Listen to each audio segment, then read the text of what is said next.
తోటలోని 18 ఆదివారం వరకు ఏర్పాటు చేయబడిన పరిశుద్ధ సువార్త వాక్య భాగము పరిశుద్ధుడైన మత్తయి గారు రాసినటువంటి మత్తయి రాసిన సువార్త 22వ అధ్యాయము 34వ వచనం నుంచి 46వ వచనం చదువు. సద్దుకైన నోరు ముగించని పరిసేయుని కూడి వచ్చి వారిలో ఒక ధర్మశాస్త్రోపదేశకుడు ఆయన శోధించుచు, బోధకుడా, ధర్మశాస్త్రంలో ముఖ్యమైన ఆజ్ఞ ఏమని అడిగాడు.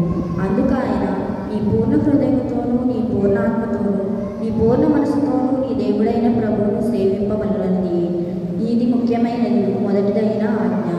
నీవలే నేను నీ పొరుగువాన్ని ప్రేమింపవలను రెండవ ఆజ్ఞ దాని వంటిది. ఈ రెండు ఆజ్ఞలు ధర్మశాస్త్రం అంతటికి ప్రవక్తలకు ఆధారమై ఉన్నవని అతనితో చెప్పారు. ఒకప్పుడు పరిసయ్యులు కూడి ఉండగా యేసు వారిని చూచి, క్రీస్తుని గురించి మీకేమి తోచుచున్నది? ఆయన ఎవరి కుమారుడని అడిగారు. వారు, ఆయన దావీదు కుమారుడని చెప్పారు. అందుకు ఆయన, అలాగైతే నేను నీ శత్రువులను నీ పాదముల క్రింద ఉంచు వరకు నీవు నా కుడిపార్శ్వమున కూర్చుండమని ప్రభువు నా ప్రభువుతో చెప్పారు అని దావీదు ఆయనను ప్రభు అని ఆత్మ వలన ఎలా చెప్పుచున్నాడు?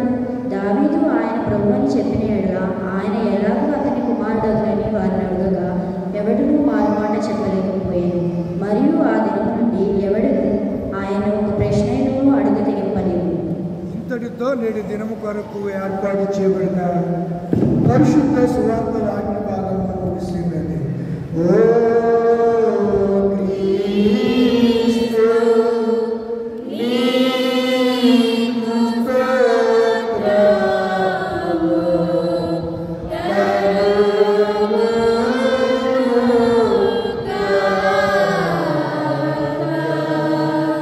మనందరం కలిసి అలాగే నిలబడి ఉండగా అపోస్తలుల విశ్వాస ప్రమాణాన్ని మన విశ్వాసంగా ఎవరికి వారికి ఒప్పుకుందాం.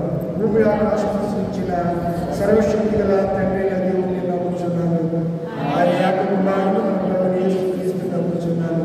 ఈయన పరిశుద్ధాత్మ గర్భమున ధరింపబడి కన్యక మరియకు పుట్టి పుట్టుకరాత అధికారం కింద శ్రమపడి సిలువేయబడి చనిపోయి సమాధి చేయబడి అదృశ్యలోకంలోని నీవు చనిపోయిన వారిలో నుండి మూడవ దినము లేచి పరలోకమునికి ఎక్కి సర్వశక్తి గల తండ్రి యొక్క దేవుడి కుడి చేతి వైపున కూర్చుని ఉన్నాడని సజీవులకు మృతులకు తీర్పు చేతికి అప్పగించి వచ్చినట్టు నమ్ముచున్నాను.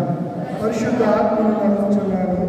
పరిశుద్ధ క్రైస్తవ సంఘములు, పరిశుద్ధుల సహవాసములు, పాప క్షమాపణలు, శరీర పునరుద్ధానములు, నిత్య జీవులు ఉన్నవని నమ్ముచు ఉన్నాను. ఆమేన్. దయచేసి అందరూ కూర్చోండి.